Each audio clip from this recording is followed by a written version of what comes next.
Welcome to the CEN show, where we present the voice of the community. The Community Education Network.com is a platform to aid the effort of self and collective improvement. On Monday, July 12, 2021, the podcast Conscious Corner had a discussion about parenting, a must hear for all of us because raising our children is one of the most important tasks we have. It is on YouTube and our website, communityeducationnetwork.com. I am your host, Rasaki Maskani, and tonight's topic is perceptions about our life force, energy, spirit, and soul. Tonight's guest is Dr. Mike. Dr. Mike is an exceptional educator and a colleague of mine. We have worked together for at least 20 years. His knowledge base and care for our students are noteworthy. Welcome, Dr. Mike. How are you? And please tell us some things about yourself. Thank you, Brother Moore. I guess the biggest thing I could tell you for this forum is I was an Africana Studies major at San Diego State, and that really flipped my whole perspective on the world, understanding that there was a different set of guiding principles that you could operate off from what I had previously understood. And so as I've advanced through being an academic, I've always kept a Black perspective foremost in my mind, and applied that lens to everything I'm dealt with. But my studies aren't just formal. I mean, I have a doctorate and all that, but I think some of the most important learning I've done is just knowledge that I've acquired non-traditionally. And some of it, some might be considered, esoteric or conspiracy theory or whatever, but I think sometimes we have a intuitive knowing about the world, that there are other things out there than what the basic narrative tells us. Whenever I after I finish teaching normal history, whenever I go off into some other stuff, the kids always perk up and really want to listen to that, because I think that they get starved for a bigger picture about the world. So I guess that's the biggest thing I can say about me, and probably how I'm gonna speak tonight to the subject. That will kind of give you a frame of reference about where I'm coming from. Okay, appreciate that, brother. So go ahead and take over. I'm listening. So when we think about spirit, soul, life force, energy, generally we have a Western model that you're born, you live, and then you die, and then you go to some static place, heaven or whatever, or you're just dead. And it's my belief that energy can never be destroyed. It just changes forms. And the little thing I do just to start the conversation is going to set that lens. I'm going to use ancient Egypt. The image behind me, even though it's cut off, is of the Egyptian god Atum. So Atum was called the primordial God. He created himself, and then he created all other things. He spat them into being. So when we think about the idea of something that comes complete into the world, it's that idea of energy that once it's there, it just changes form. So Atum, in a respect, changed form. and created all the life. I mean, they say that about most of the major Egyptian deities, that there's a primary one that spawned everything into being, whether that's Ptah or anything like that. So uh, the reason I bring up Atum and the idea of energy is because Atum sounds like Adam. And so when we think of Adam in the Judeo-Christian tradition of the first man um, that God made, and then from him uh, Eve was made, we see that there's that resonance. There's Atum and Adam. And then if we take it just a little further, it's a short hop to atom. So the smallest particle of us from which all of us end up being created and brought into the earth. I mean, even thinking about how we're brought into the earth, most of us think it's a physiological process, which it is, but there's also a spiritual process. Um, Mother or mater from the from Latin is is the root of material. So the things in this third dimension material world come from the idea of the mater or mother.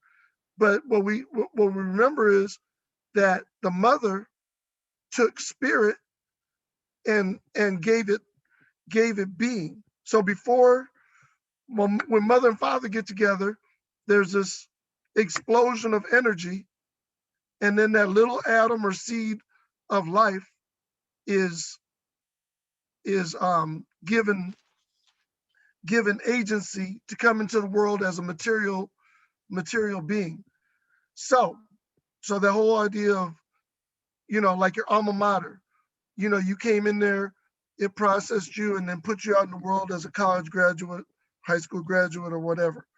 So it's about taking something raw and turning it into something material, taking energy and transforming it. But anyway, so we have this atom, atum, atom, atom, and we see that um, it's really all about elect- electricity, or better yet, current. Like, I'm sure tonight, as soon as I finish saying what I'm gonna say, the conversation will start to flow. When we talk about things that are going good, we always say that it's flowing. And electricity flows, water flows. Human beings, when they get in sync with each other, they flow. Okay, like we vibe with each other. So obviously, Mr. Moore, we've been working together a long time. I vibe with you. Mr. Hembrick, we work together. We vibe real well. When I met Professor Ra, his energy was amazing. Always vibe with him and thought highly of him. So you see that there's this idea of a flow. When you come from your mother, her water breaks. And so it's everything that we talk about, primordial waters, water breaking, that we're 80, 85% water, or whatever the percentage is. We're water and bioelectric current. So as we move through life, we we exchange energy. And so our life energy, for some of us, for instance, our job drains us, drains the life from us. But for others, they thrive in whatever they're doing. They they get into it and they flow, they flourish. And so our whole life is an exchange of this energy that we're born with. And so we even do that in terms of how we exchange for goods and services. Our money is called currency. There's a current. It's all about energy flowing. Some of us have a lot of money, a relative amount of money and comfort, because somehow we've found a way to get currency to flow our way.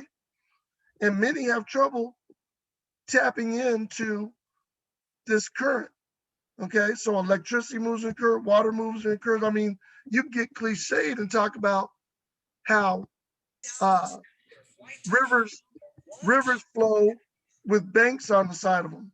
So there's river banks. So just like money flows through banks, the water flows through banks, everything flows through banks. And to go back to ancient Egyptians for a minute, they were very astute in this.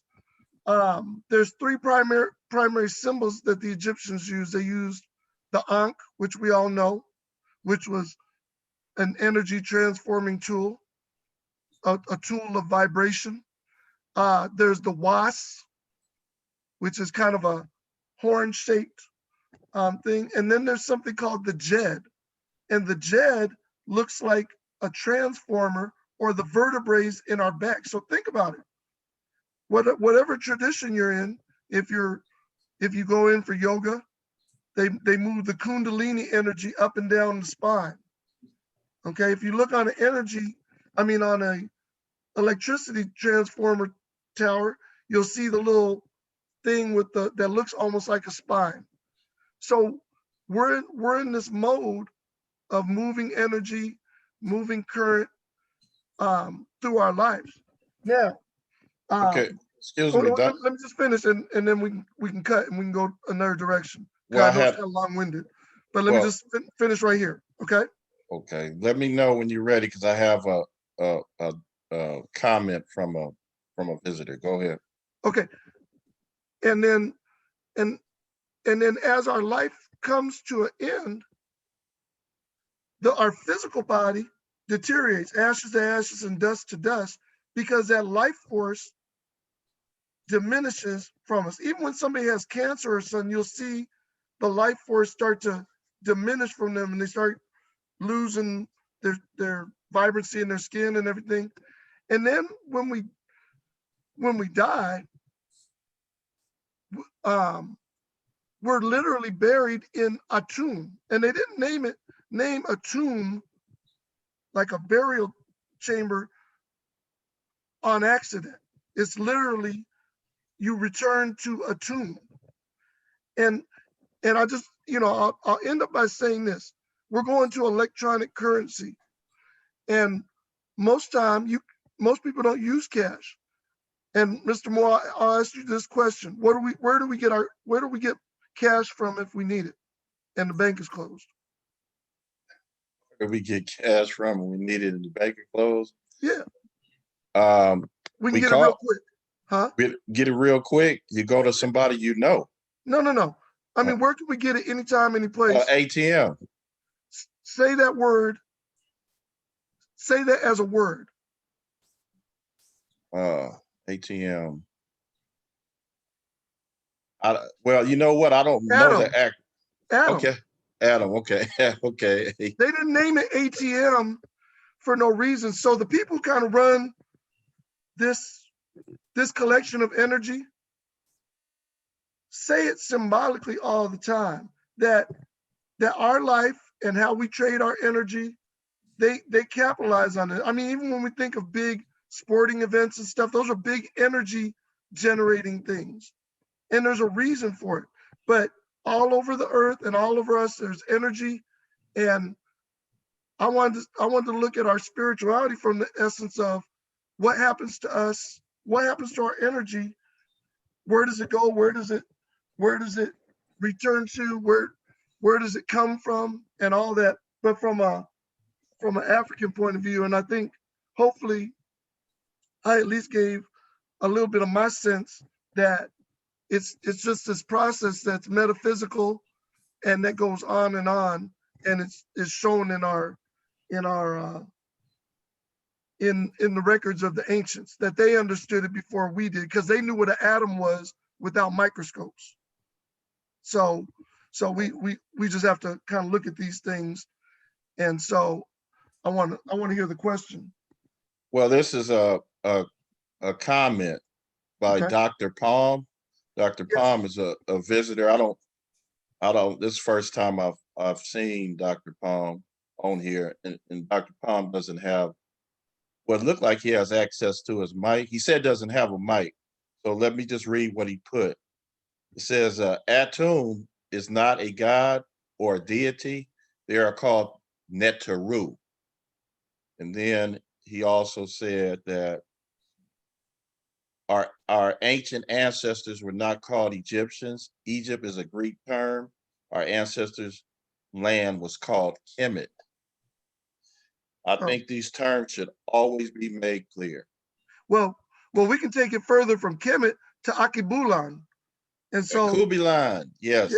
Yeah, at and then Kubilan. and I know about the Metru Netter, but Atum was separate from that.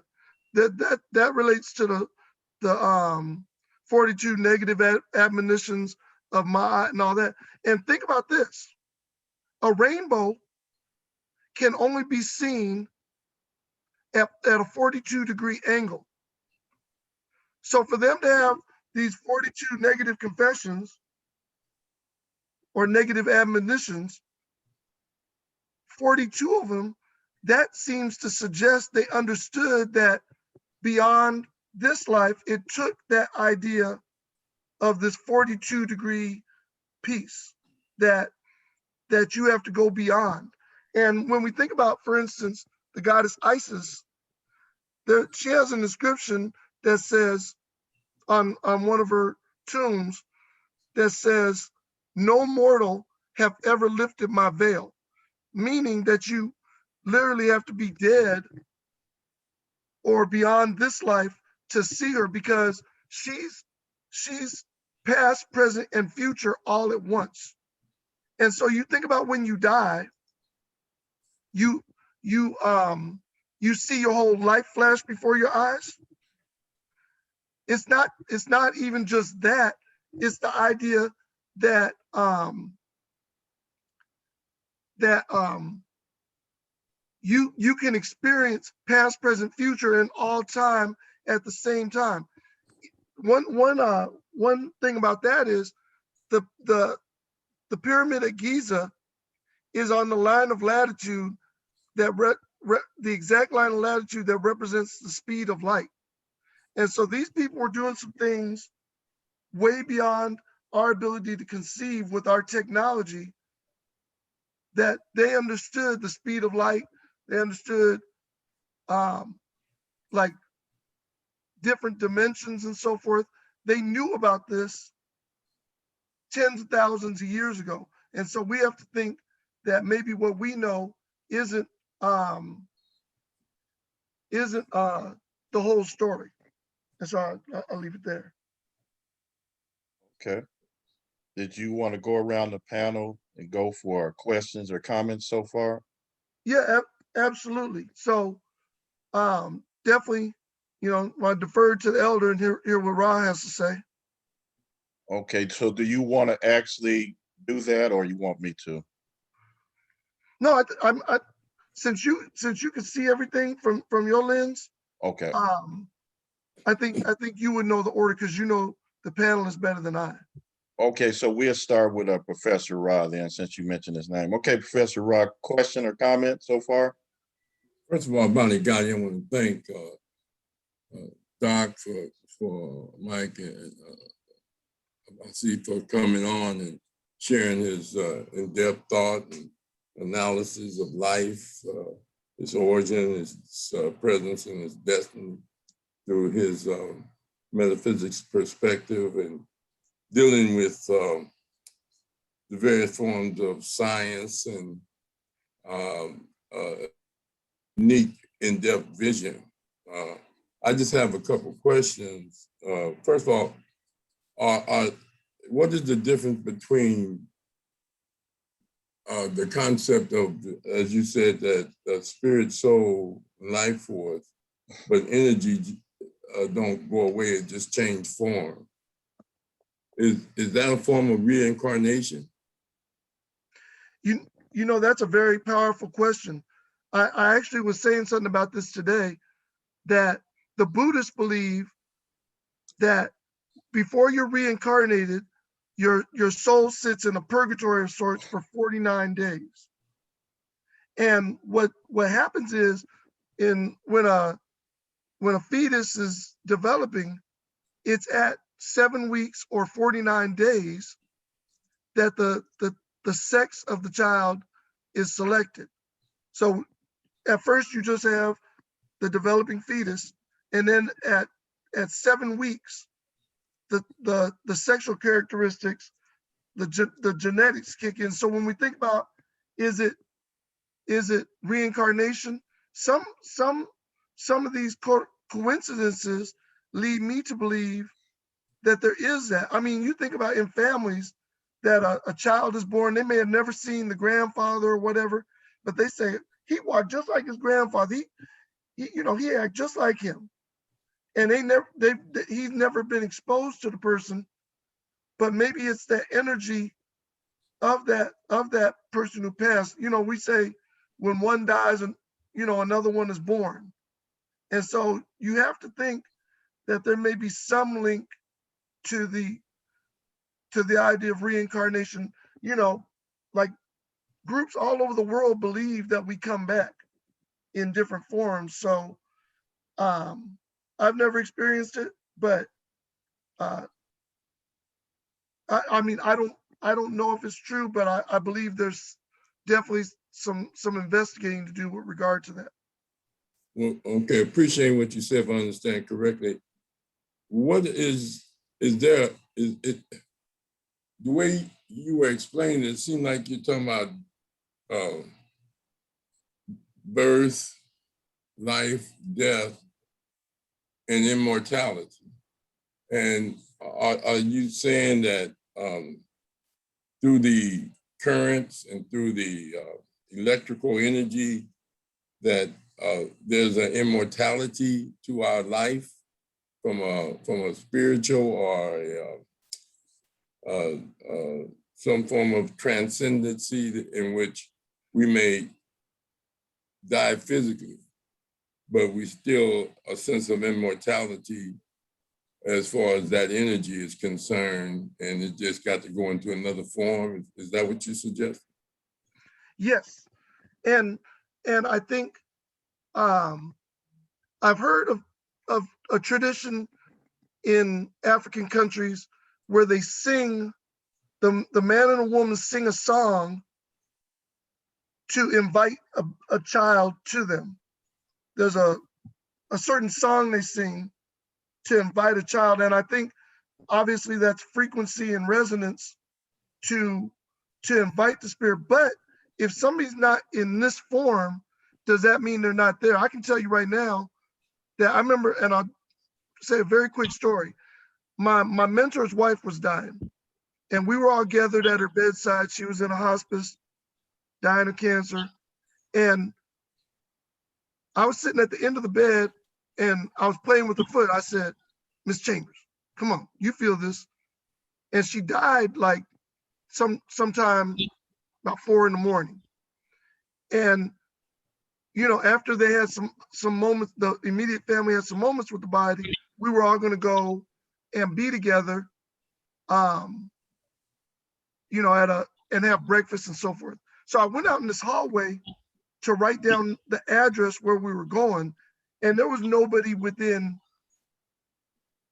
15, 20 meters of me. I was in the hallway by myself, and I bent over to write the thing, and it felt like a finger went up my back and touched my neck, and I jerked around so hard that I put a crick in my neck, and I knew it was Miss Chambers, like, because she was very playful and funny, like letting me know she had felt that. She was like communicating. So even though she wasn't in this physical form, I believe she was in the room even upon passing, and gave indication of that. I also think that sometimes people we think are crazy are actually in a mode we call it schizophrenia or hearing hallucination. But that guy standing on the corner talking to somebody, he may be talking to somebody that we can't see. That there may be spiritual energy all around us that we can't tune into, that we're so saturated with certain type of food, certain type of media that or we've been desensitized to the point that we don't tap in to all the energy that around us. I know I've seen these ceremonies from Nigeria and so forth, where they do these dances, and I've heard that they have ceremonies where people levitate and do all kind of stuff, and that spirits are there, and it's not the kind of spirits we think, exorcisms and all this. That there is something. Also, the people of the Arabian Peninsula have these things called jinn, and the jinn are doubles in another dimension, and they're not all, or genies. They're not always good. They're not always bad. Sometimes they're just indifferent, and sometimes they visit us to reveal things. Like you hear something like a flash of genius, and you have this thought, and you could change the world. Oh my God, this is so great. And then it disappears out your head because you couldn't write it down fast enough. I think that sometimes we have things revealed to us for a brief moment. We're able to tap in to our genius or to our jinn or to these other energies that are around us, and we're shown things and whatever. And so for you saying that the energy goes maybe into other dimensions or other forms or whatever, I think is very true. And it doesn't necessarily have to be this back to this physical form, but it could be right here with us. So hopefully that kind of connected with what you were saying. Just a couple more questions. When you say that Atum and Adam, are you saying that the book of Genesis that talks about Adam and Eve, that is just a metaphor about Adam, Atum, because are you saying they're the same thing except for one is in a biblical text and yours is in a metaphysics set? Yeah, without a doubt. I think all of these later texts derive from more ancient understandings. And like when you think of Ptah, they say he raised up on a primordial mound out of the kind of a murky abyss. And even when you look in Genesis, it said the earth was without form and void, and then some shone on the water, and then there was creation. And I believe that's the same thing as Ptah or Atum and the primordial mound and that first inkling of life. You know, and the light part is very important too, because light in most traditions represents energy. So when you think of Masonic people and so forth or whatever, and they always talk about the light, or even in the Christian church, you know, we'll walk in the light, beautiful light. Everybody, or even when we die, they say we go into the light. I think that light is part of our birth, part of our coming and going, is moving through the light. You know, the Egyptians, and I'm partial to those stories. They talk about going through something called the duat, and the duat is an underworld, and you have to fight this serpent called Apophis, and go through these gates to go into the I guess the underworld. So there's always this thing of return and rebirth and moving through light and so forth. So yes. All right. Just another quick question, because when you said that how do you mesh? Because I heard you say you were with your minister and his wife, your belief and your religion, or if you go to church and stuff. Are you are you just saying that everything in the Bible is what you're talking about, or what they're talking about in the Bible is not what you're talking about? Yeah, well, it's my mentor. He actually has a pastoral license, but he's not really a minister. But when you talk about meshing that, I'm more spiritual. My wife likes to go to a Christian church. So when we go to church, I listen to sermons from the lens of even what Jesus said. He says, I speak to them in parables because they have eyes but cannot see, ears but cannot hear, neither do they understand. So most of the stuff that's in the Bible is kind of said in a form to be interpreted, with at a variety of levels. Some people take it as the gospel, like God came down and breathed life into me this morning, gave me another day, woke me up this morning. And some see it as a more philosophical piece. I tend to take what I know and see what's being said to me from a variety of perspectives, because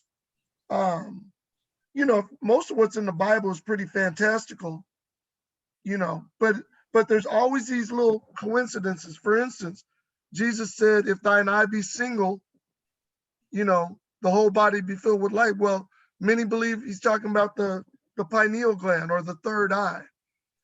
And because you have your two physical eyes, but you got to have that single eye. And that's another thing that takes in the light of the universe and understanding and energy towards that pineal gland. And that actually, once you hit the pineal gland, you have the crown chakra, which they say there's a crown laid up for me in heaven. Well, that makes total sense that you are going to the crown chakras. Additionally, I think, it says in my Father's house there are many mansions. Well, Okay, excuse yeah, me, Dr. yeah. Mike. A lot of people don't have the understanding of the chakras. So if you Oh, could be a little bit more specific about the crown chakras, because a lot of people are learning. We got Brother Hendrick on here. He's learning about metaphysics, and okay. I'm learning about metaphysics. We had other people on talking about melanin. So can you go a little bit deeper into that, please? Well, yeah, the chakras come from ancient Vedic writings and so forth, and it talks about energy centers within the body. And there's 7 chakras. They all have a different color. They go from red to uh, uh, basically purple or violet, and they move up through your body. So it goes from your root, which is at your perineum, to your gut, to just above your gut, to your heart, to your throat, to your third eye, to the crown. And essentially what happens is you're supposed to move energy fluidly through them. Sometimes we get stuck in certain areas. For instance, the root chakra is red, and that's primal energy, sexual or violent energy. And so if we're stuck in our root chakra, we're going to be all about, you know, base pleasures and base activities. Now, if you get to the higher ones, the purple, that you're operating at this highest level, and you're beyond the need for kind of earthly satisfaction, and you're kind of have moved on from the physical in many ways. So I would say the study of the chakras is really fairly simple. It's just about the idea of where our energy often sits, whether it's aggression or aggressive energy, whether it's the need not to be deprived, whether it's the need to be loved, whether it's the need to communicate what's on your mind. Like sometimes when you're about to say something really emotional, you just can't talk. And I always wondered what that meant, but you got a you got all this energy circulating on that throat chakra, and you just lock up because it's too much for you to express. It's too much energy right there. And then when you think about it a little bit and calm down, you're able to communicate what's going on. So um that's kind of where that's at.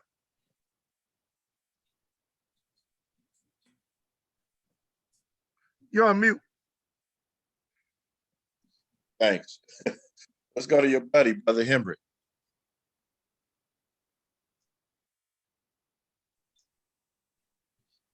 Okay, Brother Hembry, you there? Yeah, I'm there.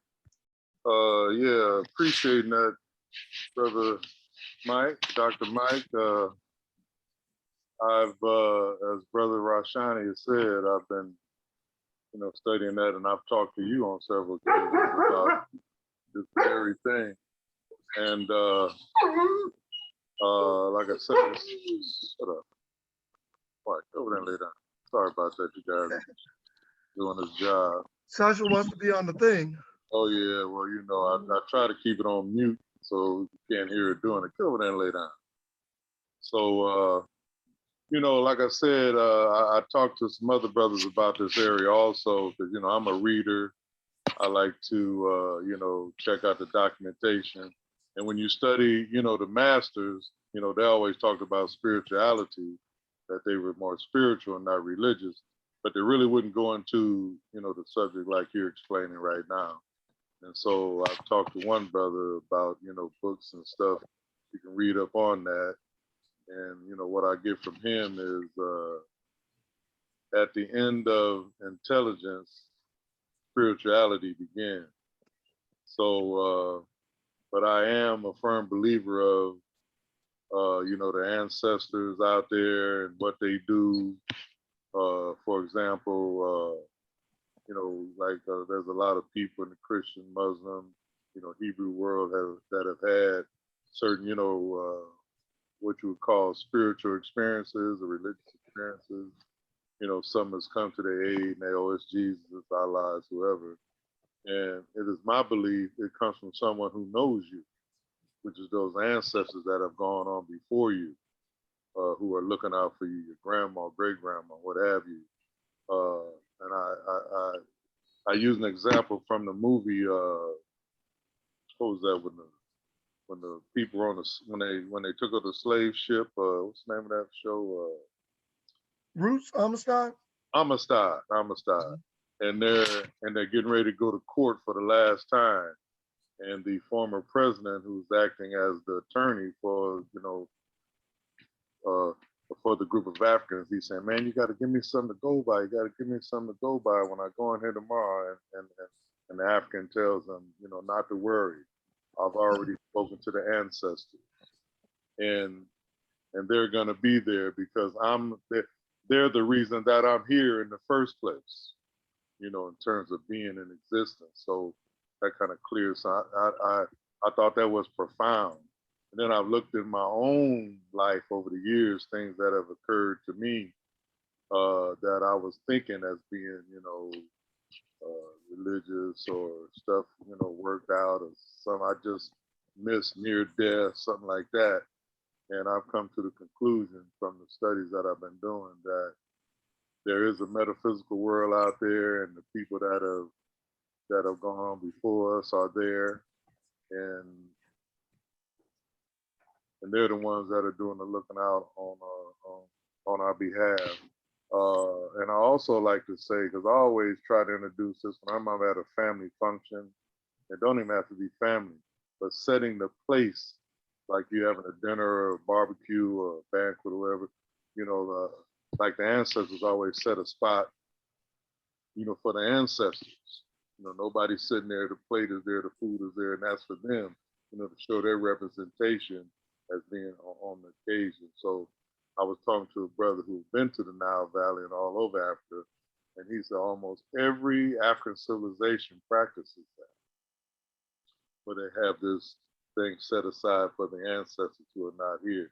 And brothers in America, what we do is, we got the libations going, but before we knew about the libations, brother used to have that Shaw dog shaking up, pour a little bit out for the brothers who ain't here. The same type of principle. So, thoroughly enjoying it. Me and you gonna continue to talk about this because you're more advanced in it than I am. And you used to talk to me about this back in the day when I was conscious, but I wasn't metaphysical. And I used to look at you kind of strange there, but it's all coming together now. Like I say, I can show motto is, each one teach one. So hopefully our people can get into this because this is the African way instead of the other people way that we inherited. So appreciating all that you said. Thank Mr. Henry, you bring something up. You said at the end of intelligence and spirituality, and I often think about that concept of colored people time and people doing things in a flow. And whereas the Western world is very rigorous, got to be here at a certain time. I'm gonna tell you, I was late to Centennial every day I've been late to school every day for 25 years. But something in me fights against the rigidity of a system that kind of confines you in terms of time. And one thing that I've always known is that sometimes when you let loose and you be more free and flowing with what you do, the outcome is far more significant. And the idea of, I've already talked to the ancestors about it. People have been led to believe you got one brain, and it has a rational and a creative side. You actually have three brains, but you're not taught about the other two. At your solar plexus is a nerve plexus that's more powerful electromagnetically than your actual brain. And it sends out more signal. Matter of fact, your compassion plexus speaks, or basically your heart brain speaks more to your brain than your brain does to it. Okay, And Dr. Mike, yes, sir. can you tell us about the solar plexus in layman's terms, please? Yes, the solar plexus is a central gathering of nerve fibers. So when you think of your brain, you have this brain, and then all these fibers go off and go down all through your body and collect energy, collect information, or send information. So it either sends information to move, or it collects information about touch, sense, and whatever. So your brain is like a plexus of nerves that has nerves going out to send and receive information. Well, a same thing exists in your solar plexus, which is right where your breastbone meets. And if you've ever got the wind knocked out of you, you'll know that you kind of messed with that solar plexus. Okay, so it's a bundle of nerve fibers that send and receive information. Now your gut brain is the same, except that's your intuition brain. And when they say trust your gut, everybody knows. You be like I tell the kids on tests, don't overthink it.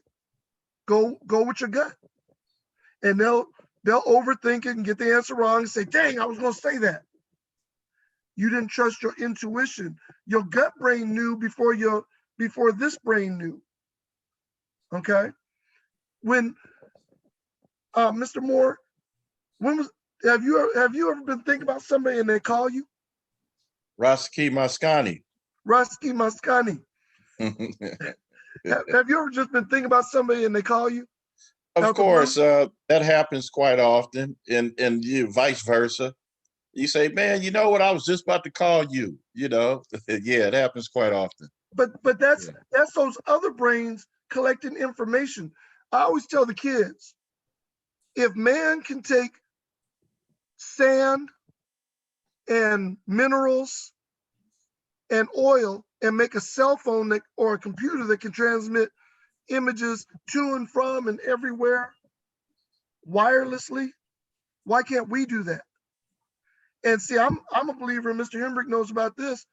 The Twa people, I believe, the Twa were this group, they call them the Kosoi people of Southern Africa, or the San people, and they're diminutive persons that they could levitate, and they only use telepathy. So they didn't even use speech. And I was taught that by Starla, Starla Lewis, who was a professor at San Diego City College, very radical, Black studies teacher, very life-changing. And she used to say, man, the Twa people could levitate, they could use telepathy, and you'd be like, nah, no, we can't do that.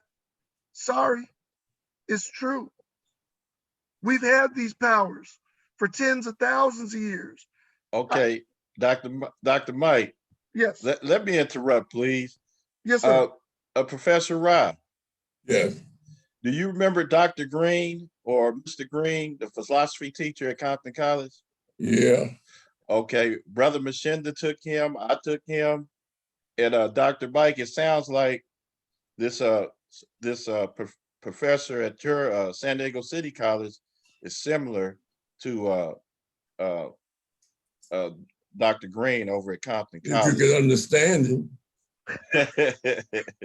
Yeah, but he was heavyweight, and Brother Bashinda can attest to that. Yeah, okay, go ahead. We'll see if Brother Bashinda want to chime in about Dr. Green a little bit later. Okay, go ahead, Dr. Mike. Yeah, so my thing is just saying we have been consistently led away from knowing. I'm gonna say this. We always think Edison invented the light bulb. It was really um, Nikola Tesla. And interestingly, Tesla was born during a lightning storm. And he was talking about um, communicating versus cell phone and FaceTime and all that in 1926. He wrote about it in 1926. He said, you'll have a device that can fit in your vest pocket that you could see people irrespective of distance and communicate with them as though they're in the same space with you. So they've been had this stuff. Now, a lot of what we know about our knowledge is retarded by definition. School is often the vehicle for that. We often standardize people so they don't think very much beyond that. We don't have health class anymore in high school. Why? You don't want to learn about this body? No, they want you to depend on everything else but to learn about your body, your mind, and all that.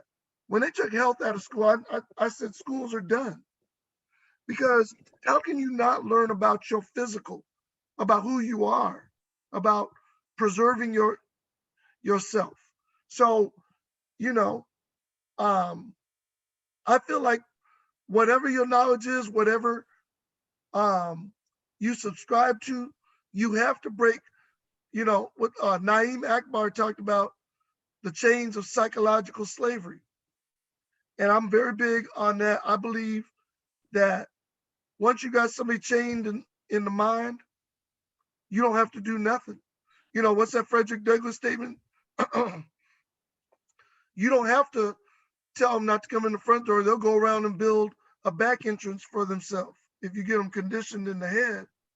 So my thing is conversations like we're having tonight are very important to think beyond just this. I'll say this last thing. I always ask my student what year it is. So I'll ask you, Mr. Moore, what year is it right now? It's after death. What 2021 years AD.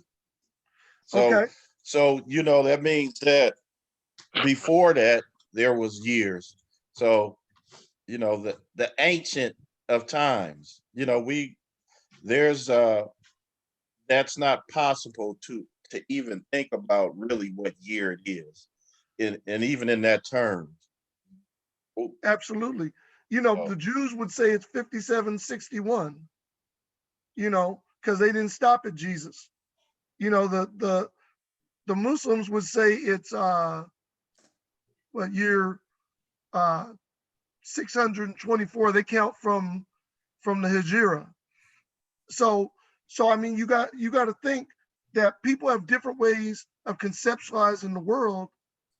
And like right now we're talking about, where does our energy go? And most of us have been conditioned by the West to think our energy, you know, you, and they even got it laid out in years.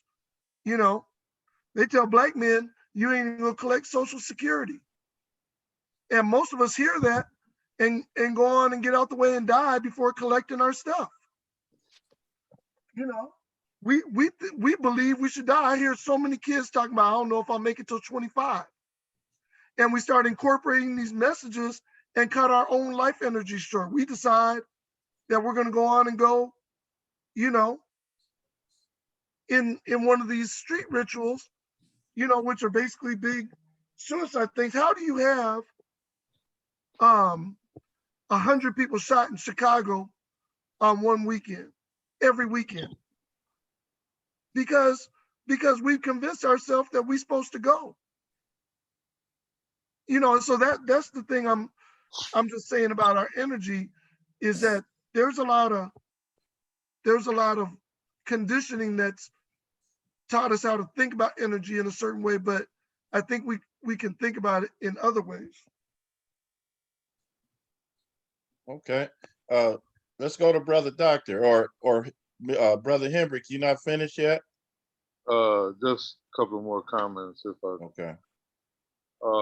That's why I came up with the theme pretty much of what I spoke on your show, which is Know Thyself. It's a long, I probably need to do 3 or 4 more, talks on that subject in itself, because that's the reason that's hampering us from getting to where we need to be, because we do not know ourselves. We're all tied up in, the folks who brought us here and taught us and all of that. So I think the closer we get to that original, I'm talking about before, we met Hebrews, before we met Muslims, and before we met Christians. What were Africans doing, before all of that? What did they believe? What did they practice? And the like. So I used to tell my students in class, I say, you're like a dog walking down the street, but you're moving like a cow in terms of what you practice and what you should be. Even with my Latino students, I used to share with them. I say, you run around there talking about Spanish is your native tongue, and that came from Spain, and you don't even know where Spain is on the map. So, we all been bamboozled, hoodwinked, as Malcolm used to say. That's why I think history is so important for us to study, and we need to analyze the history that we are studying, and so we can see, where things kind of went awry, if I could use that term. So I just want to comment on that, and I'll move on to Brother Mascani. You can move on to the next guest who has a question. Okay. Thanks a lot, Brother Hendrick. But I want to say something to what Mr. Hendrick said. Mr. Hendrick, was real good at speaking life into the students. And I say that because when we speak, it's a frequency. And when you hear, like, sometimes when you hear somebody singing, you get chills and you be like, oh my God, they really moved me. Well, it's when he talked about language, like when he talked about people being stripped of their language and so forth, language contains power.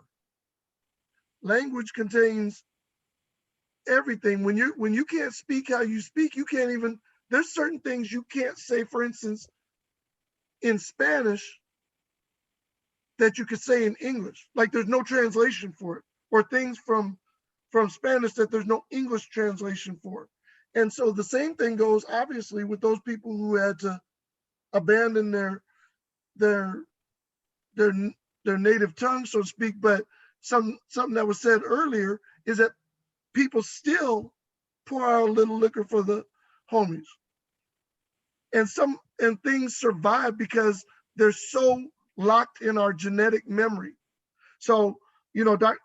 Lewis, you say, like for instance, she said the people on the cast of Roots, like they would get physically sick in the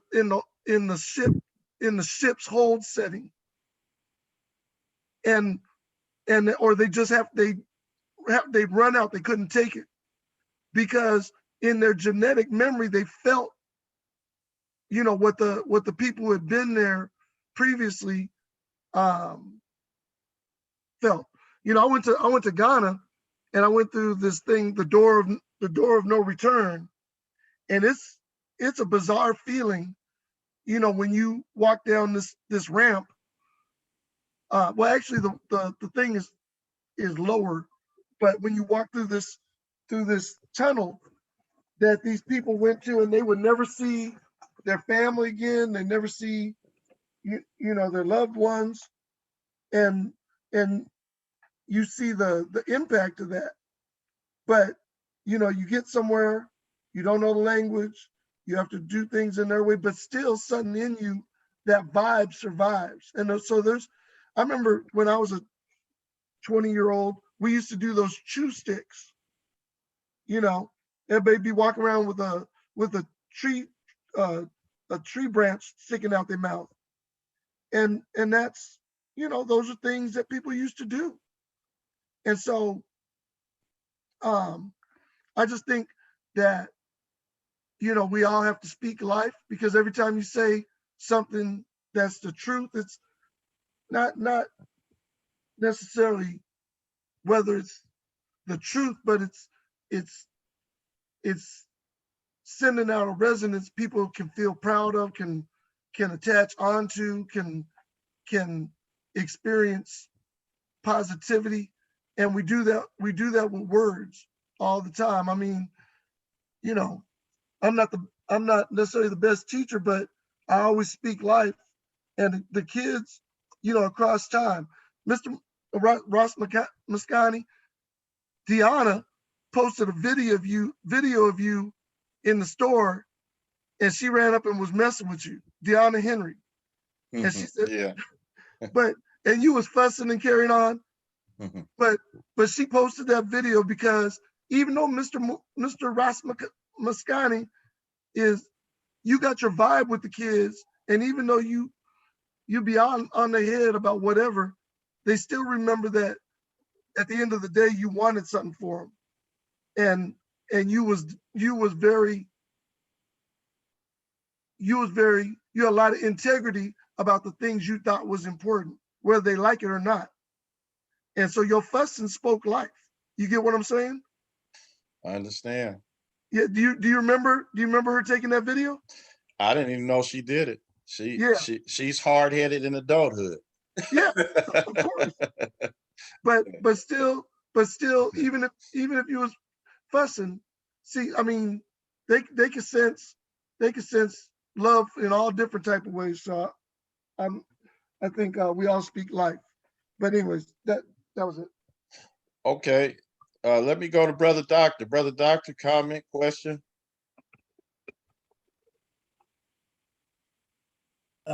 This is very interesting. I dabbled in a little bit of it. My only question is, you can go back to explaining the energy, because he mentioned something in the beginning about, like it been at work, and some people go to their job and, they're draining their energy, and some people just thrive in that. Can you go back and explain energy again? Because I have a couple questions about that, because I just want to get a clearer understanding about everybody's energy. Okay. Well, I'll take it from the lens of Einstein, and he has a quote, and he said, "Sit with a pretty girl for an hour, and it'll seem like a minute. Sit on a hot stove for a minute, and it'll feel like an hour." Okay. And what was meant is that time itself, all of our existence is relative. There is no reality. There's no firm reality. That all, like, the past, present, future moments are all in one. And so your perception of the event determines how you navigate it. So if you come into it with the idea of Karenga talked in his book, talked about the idea of adaptive vitality, and I always carried that term with me, because if you have an adaptive vitality, as so many people did going through the horrors of slavery and so forth, how do you go in a few hundred years from the most wretched conditions to, people are often upset about Black Wall Street, but to Black Wall Street? How do you find ways to be amazing, in the midst of a storm? And so I think the thing I say to you is, it's all about how you frame and share your energy. I mean, for me, like me and Mr. Hembrick and others have worked in very challenging settings with a lot of what you could perceive as negativity. But for me, I had to, because I've been there 25 years, I had to find something in that environment that was life sustaining, that could make me want to stay. I mean, I don't be leaving till like 7 o'clock most nights. I'm always there. And Ross Muscani would tell you that that's the truth, because that's my home. And I love the people, and I feel like I have a purpose with them. So it's all about purpose. The philosopher Friedrich Nietzsche talked about, given sufficient why or purpose, one can withstand almost anyhow. Meaning, if I've got the right purpose, nothing can break me down. If I decide that my will to thrive is greater than your will to break me, there's nothing you can do. I think it was Frederick Douglass who had the fight with the slave breaker, and he didn't want to mess with him no more. I think surely because he saw that he couldn't break him. He saw that will, and he said, "Man, I'm gonna leave this alone and salvage my reputation, because this dude ain't going out." Uh, And so I think that's kind of the thing, is that if you turn it into a good situation, it stays a good situation. Okay, let me and ask you you this get the then. energy. Okay, so you're talking about your purpose. Can your surrounding conditions affect your purpose?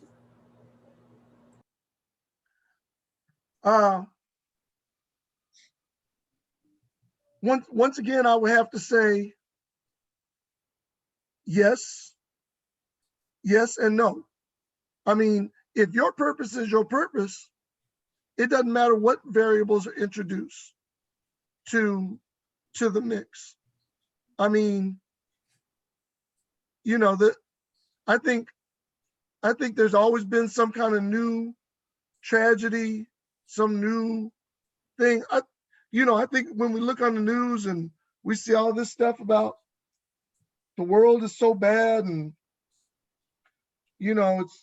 it's terrible, and we're all going to die at the hands of the police and so forth.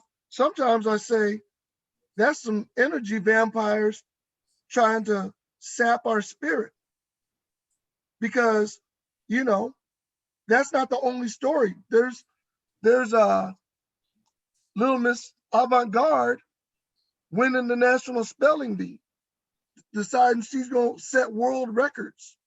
I mean, we don't hear enough of it. So I think a lot of times there's a constant campaign of fear, shock, terror, and a denial of life affirming and life buffering energy.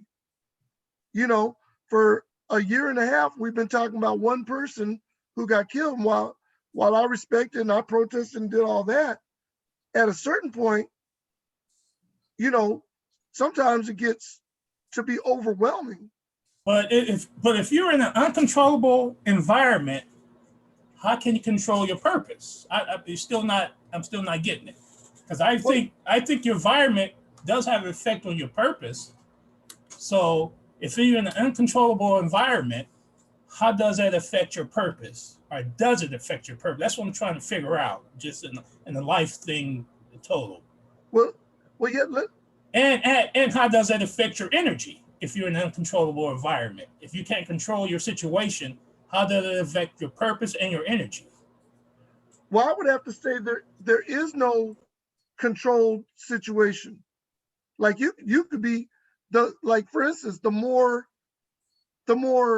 insulated and controlled your life it is, the easier it is for some small trigger to upset your balance.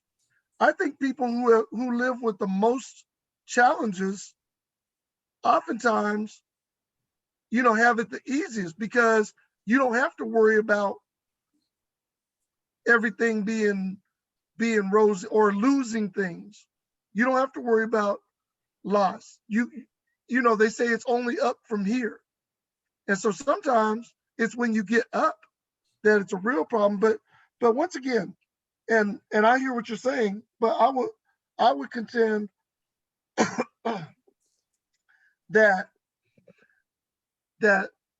if it's in you that nothing will stop you, nothing can stop what's coming in your life, then it will happen. I'm gonna give you an example.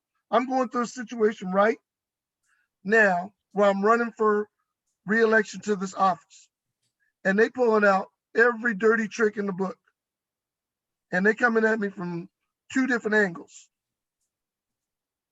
And I had to decide that, you know, to use the Christian saying, what God has you know, put aside for me, no man can take. And when I won the last time, I went out on faith. I spent about $8,000 flying around the country to conferences and campaigning, doing all that. And I had to go out on faith.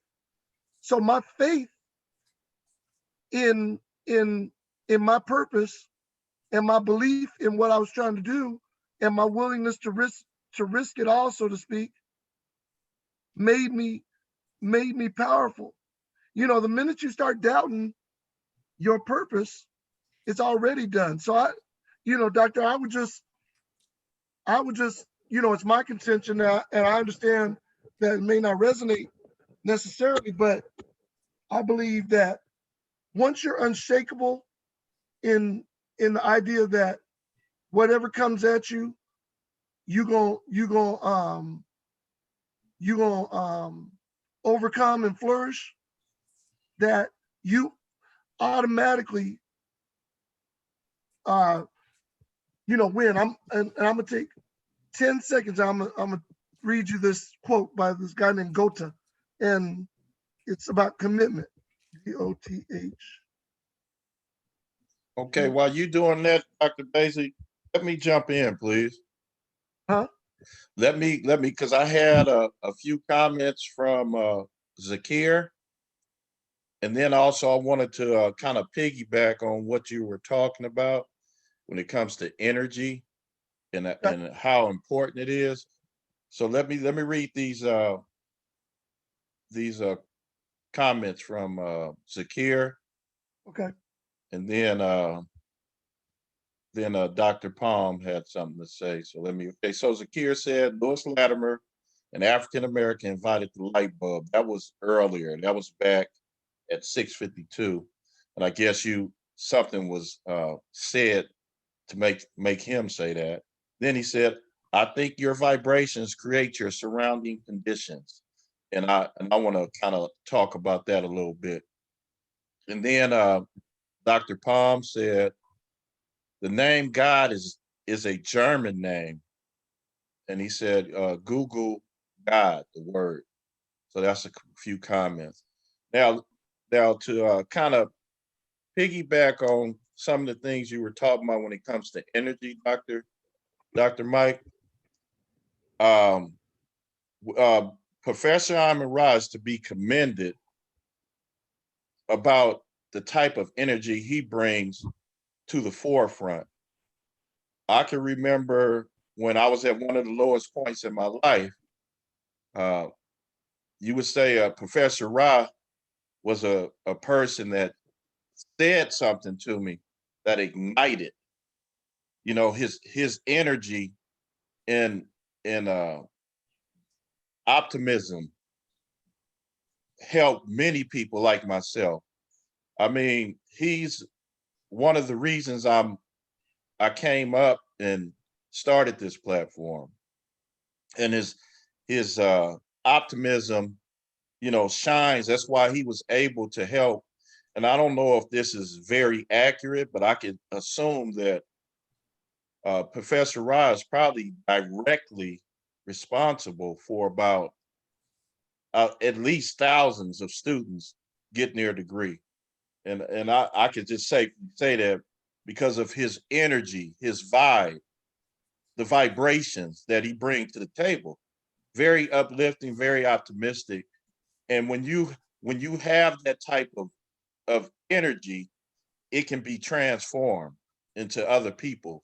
You know what I mean? And this is why I always say, we have to be optimal. We have to put it in our mind that if we're doing something positive and good and significant, that's why I would say, Dr. Mike, you were able to stay at Centennial for 25 years because where people see and have a view of negativity, you're one of those lights or a force that changes that to a positive. You take that negative and change it to a positive because we live in a energy force which is a color construct, which is meant for divisiveness. So that means that you need people to come in a humane way to even overcome all that negativity. So Professor Rise to be commended. You are to be commended. Everybody here is to be commended for their participation, their energy. The energy, in my opinion, should be positive. And if you can acquire that, if you could search for that, I think you could be very highly effective in your life. Like Brother Doctor come from the same stock I come from. We grew up in the same neighborhood, and he was able to achieve and persevere beyond what many people could have done and can do because of his drive and energy, that energy to overcome. So we have to really chart our course, just like the brother said. The brother Sagir, he said, I think your vibrations create your surrounding condition. And I say that's what it's about. You have to come into that and desire that. Like Brother Hembrick. Brother Hembrick was, he admitted that at first the information that you were speaking to him about, he didn't have no understanding. But now he's coming into the understanding because you keep driving and going for it. and you come up with things that are just simply wonderful. So, you know, I appreciate the question from Brother Doctor. I appreciate you, Brother Mike, bringing it to the forefront. So now, you continue with that, Brother Mike, what you was going to read, you said, and then I Yeah. want to go to Sister Aziza, see if she have questions and comments for you. Okay. So the poem is about commitment, or just a writing, and it says, until one is committed, there is hesitancy. So if you're not committed and you're hesitating on how can you do it, how you applying your energy, you it's already going to be a problem. There's a chance to draw back, always ineffectiveness. Concerning all acts of initiative and creation, there's one elementary truth, the ignorance of which kills countless ideas and splendid plans. So you got this great idea, you got a plan, but then you kind of draw back when you see the atmosphere. That the truth, or the ignorance of this truth, this elementary truth, that the moment one definitely commits oneself, then providence, or what Brother Dr. Palm referred to as the German God, or the ancestors, or however you want to define it, providence moves too. All sorts of things occur to help one that would never otherwise have occurred. A whole stream of events issues from the decision, raising in one's favor all manner of unforeseen incidents and meetings and material assistance, which no man could have dreamt would have come his way. Whatever you can do or dream, you can begin it. Boldness has genius, power, and magic in it. Begin it now. So if you commit, come hell or high water, doesn't matter, then things are going to come out the woodwork to help you. If you ain't committed, you'll hesitate, you'll be ineffective, you'll draw back, and you won't make it. So it's really personal commitment at the end of the day, and faith. I'm going all out. Like, you think of these dreamers that made, $500 million or whatever, $1 billion. How did they do that? Because they believed him, would not take no for an answer. They would not allow their circumstance to deny them their dream. And things happened that allowed them to do it. So what they're really talking about, it says providence moves too. So literally, once again, the spirit, the universe moves and do that. The spirit world moves in your favor. If you don't believe, the spirit world won't move. Like, you got to have unshakable faith in your vision. And so I think for those that persevere, and Mr. Moore, you count yourself among that number that fight the battle, anew every day, and really teach some kids who would have struggled with math the foundations, because you're committed to, you're going to get these fundamentals. You're committed to, you're going to come prepared. You're going to do this. You're going to study for this test. It's going to happen. Let's go. And you are unshakable. They between a rock and a hard place when they deal with you. So it has to be that level of all outness to make things happen. And that's what I really believe in. And let me ask one last question. Are Sure. we all born with the same amount of energy? Without a doubt. And the thing I'll tell you is that children have the ultimate energy. Children got imaginary friends. Children believe in magic, all of it. Now, slowly, they take that away from them. Slowly, depending on how you're conditioned, they take away your childlike ability to believe. And some, like in the Bible, it says, no man who shall enter heaven except as a child. No man shall enter heaven except as a child. And what they're saying is you've got to come back to yourself and get back that what's been taken from you. Maybe when Professor Rob was saying, are we recycle? Some people believe you go through cycles of reincarnation until you finally do it right. And maybe doing it right is when you reclaim that child and you can stop the cycles, but I think children are the ultimate energy. And that's why, so many people try and rob them of it. They abuse them, they don't like them, they whatever, because they hate their energy, or they want to steal it somehow. But I just, I think we gotta, yeah. So that's interesting. Okay, let's go to Sister Aziza.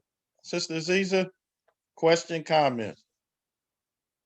No, I don't have a question, and I was just gonna say it's very interesting. And I have to do some research or whatever, but I was able to follow the presentation. Okay, all right, thanks. Okay, Dr. Mike, did you want to continue? Did you have more to express on the topic? wait, man, I'm a teacher. There's always more. Okay, is there something else because we kind of extended that first part, so is there more you want to bring out, or because you said you was gonna kind of basically moderate, so I'll let you do your thing. Well, I guess what we can do is maybe we can take it around to the people and ask where their energy is going when they leave this plane. So I ask you, Rashaki Maskani, where's your energy going when that physical vehicle you're in no longer holds you?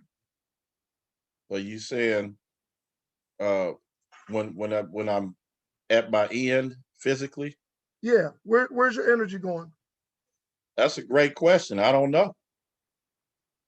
Hopefully, the seeds that I planted, and in the people that I've been involved with, especially the younger generations that I've taught, hopefully those seeds grow, because I'm about upliftment and change. Like I said earlier, we're living in a color construct.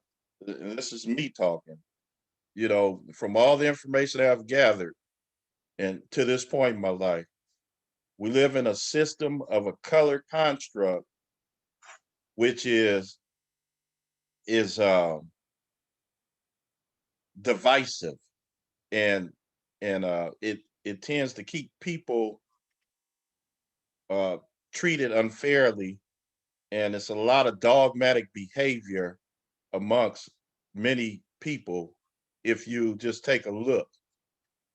But I think I know that there's another level that we can reach. So I'm a part of that team that wants to take. I'm a part of that team that takes that knows that we're in a color construct, and eventually it's going to turn into humanity. So that's what I'm about. Well, right there, you kind of pointed out how you're doing the same thing. I heard Dr. Frances Cress Welsing, who's joined the Ancestors. I heard her work and effort with Neely Fuller and so forth transmitted through you. So you talk about you want to reach and teach and develop the energy and give your life to that and do all that. And so when you think of Dr. Cress Welsing, I hear you bringing some of her things to the table, and doing, reflecting that same piece that her life and works has passed on. The torch has been passed, the torch, that light, and it's passing on to many people. And if we use the flame as an example, one candle can light 100 candles. And so it's all about magnifying and extending that light, because as we know, um, light can break up the darkness, but darkness can never break up light. And so, we have to operate from that lens that I can be that one little beam of light that gets somebody out of a bad situation, allows them to stop thinking, erroneously, and having negative patterns. So yeah. So I'll ask anybody. I want to hear from Dr. Palm. Dr. Palm has been in there. Oh, you don't have. Oh, you're on mute. Dr. Palm said, in all reality, no. No one. You can see that? Yeah, it's in the Okay, chat. read it. Go ahead, read it. In all reality, no one knows exactly what happens when we die. All we have are stories. Absolutely. So what story do you subscribe to, Dr. Palm? You're on mute again, Mr. Moore. Ross Mascani. While he's typing, he So said what none. happens to your energy? It's just you don't know?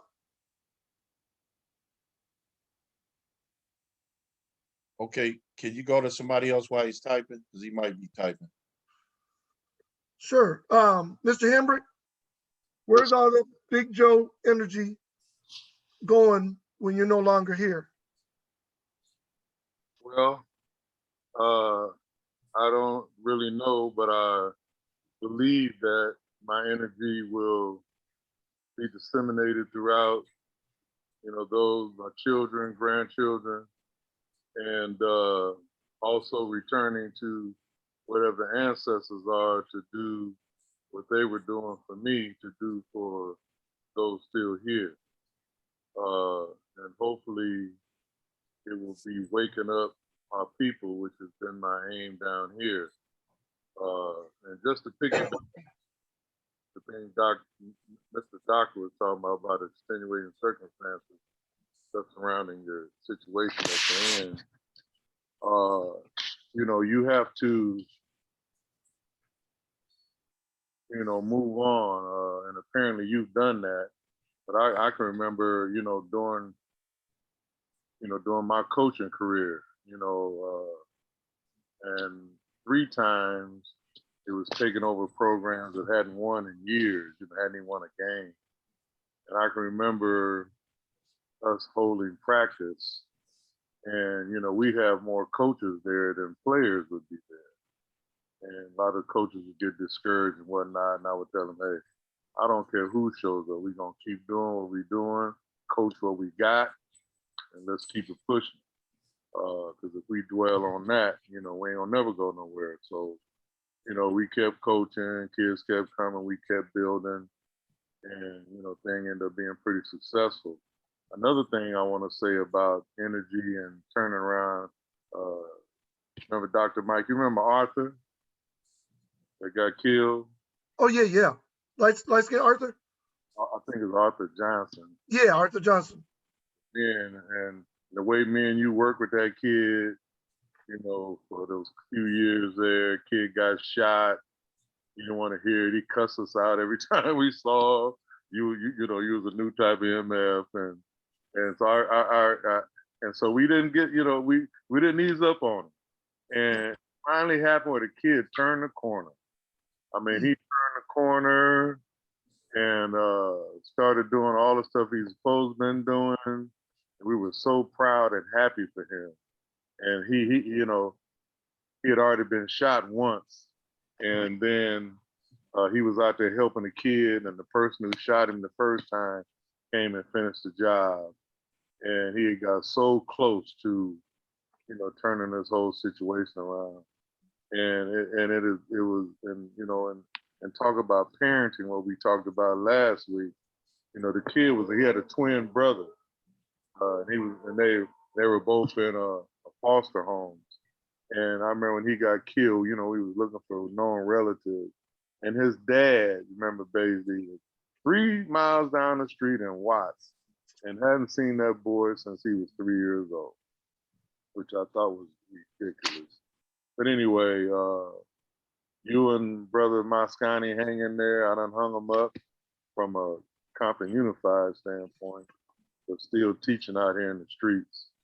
And hope to get up there and visit you guys soon. Keep doing what you're doing.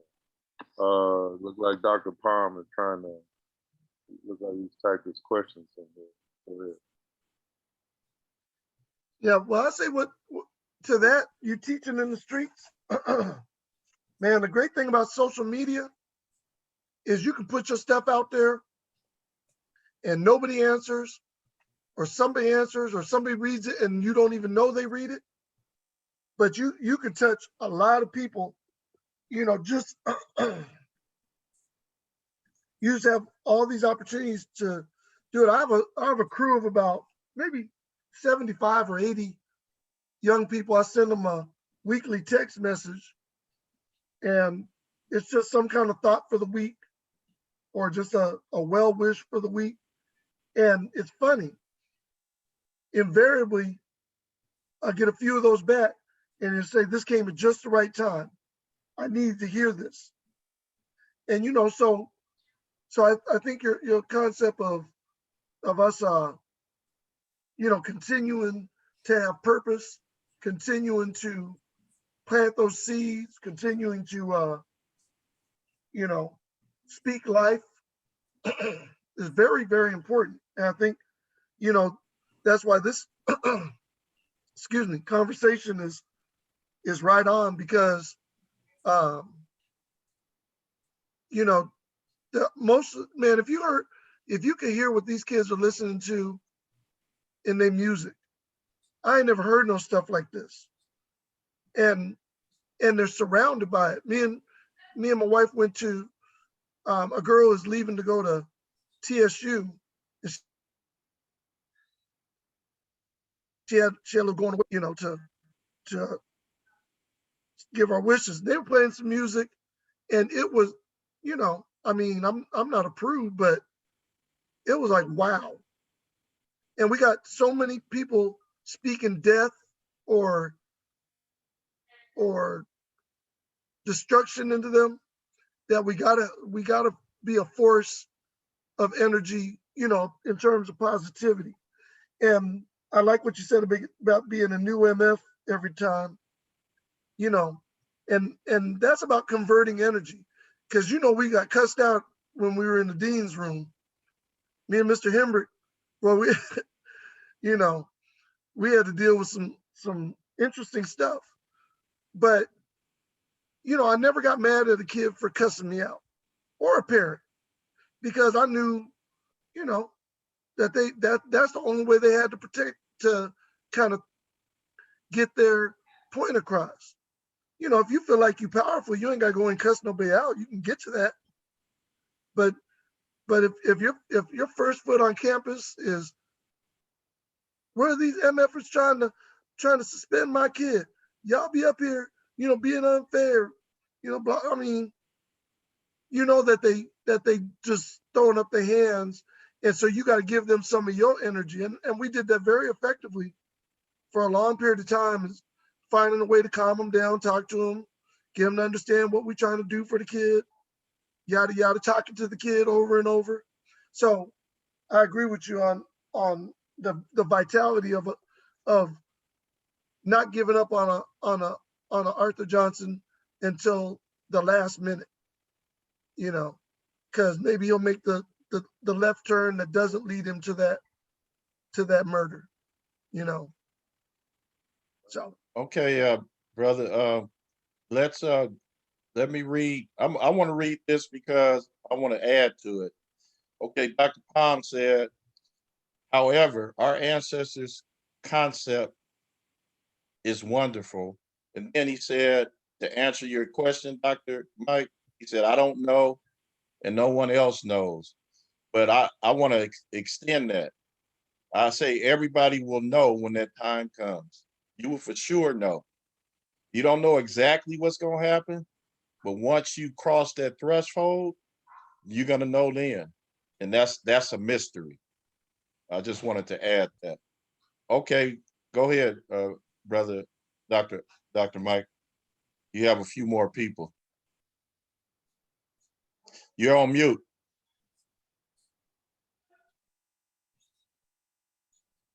So who do we got? You So got you got brother Doctor, Sister Aziza, and Professor Ra.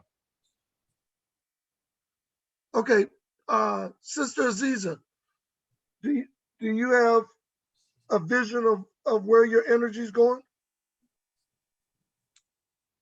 All my energy, I don't know if it's relevant to, what you was talking about.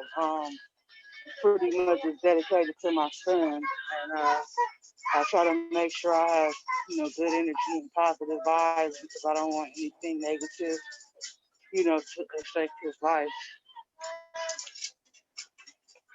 Yeah, you know, it's interesting you say that.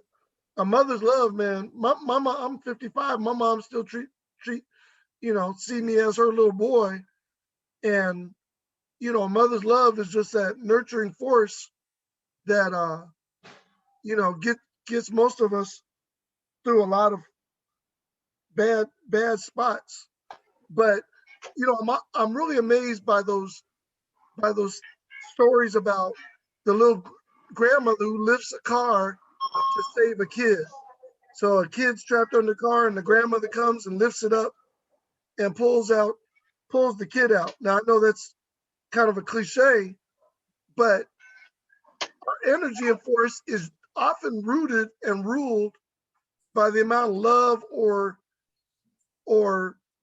compassion we have for a situation. And I think it's a great way to expend your energy and plant your energy in someone. I know my grandmother, for instance, my mom did a great job raising, but I was with my grandmother a lot when I was a little guy. And I believe my grandmother lives in me. And now here's a spiritual piece, and it goes to how the universe works. With my grandfather, I'm go real quick. He had went into hospice with prostate cancer and emphysema. I was dating this girl and we were gonna go to the movies. She said, "You been to see your grandfather?" I was like, "No, I'll go sometime this weekend." She said, "No, we're going right now." So her womanly intuition sensed something. I went there, small talk, and as I was leaving, I started boo-hooing and ran back with all kind of "I love yous," and he was gone. That was Friday night. He was gone like 2 a.m. on Sunday morning. Now, my mom called me. My grandmother was in hospice, and she said, "You better get down and see your grandmother." And I said, and my grandmother had dementia. And so I drove down there, and I spent about 3 hours, and I was standing over her, and she had got to the point in dementia where she forgot how to eat and all this. And and she was just laying there. And I positioned myself over her, and I said, "Grandma, it's okay, you can go. Grandma, it's okay, you can go." And I left at 9 and she was gone by midnight. And so when we talk about like energy and going beyond your physical senses, her spirit could hear me. And she waited for me, because we was that close. Now, the last one I'll say was just recently. I met my father after 53 years. So apparently I saw him one time when I was 2 weeks old. And then for 53 years, I didn't see him. So last January, I put my DNA results in. I got a hit, and I had one big match, and turned out to be my nephew. And I called him up, and 3 days later, I was sitting there having dinner with my father, and it was a cool experience. No, I wasn't tripping. It was all good. And I saw him one more time before COVID hit, and I couldn't see him no more because of COVID. Well, there's a little bit of background noise. I don't know.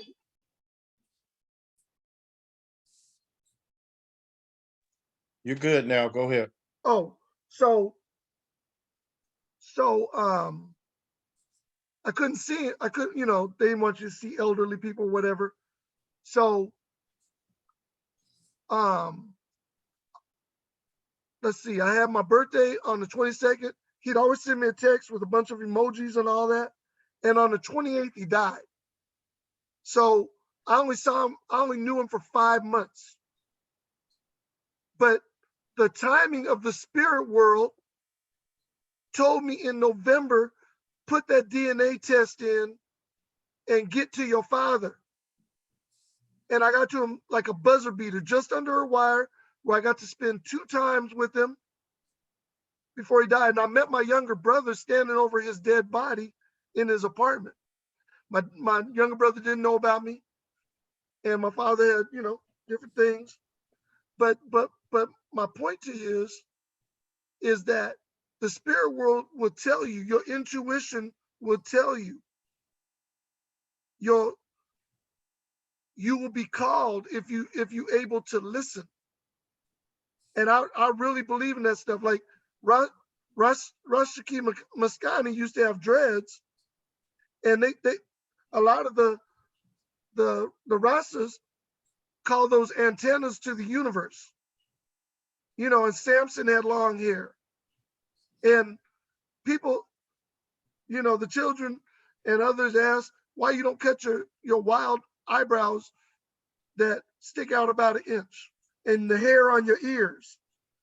And no lie, I swear to you, I got like cat hair on my ears. I think you can see how long it is right there. I said, no, man, that's my antennas, man. For some reason, I just think you're made a certain way. But whatever, I'm just probably having fun with that. But when we start listening, they called it the still small voice.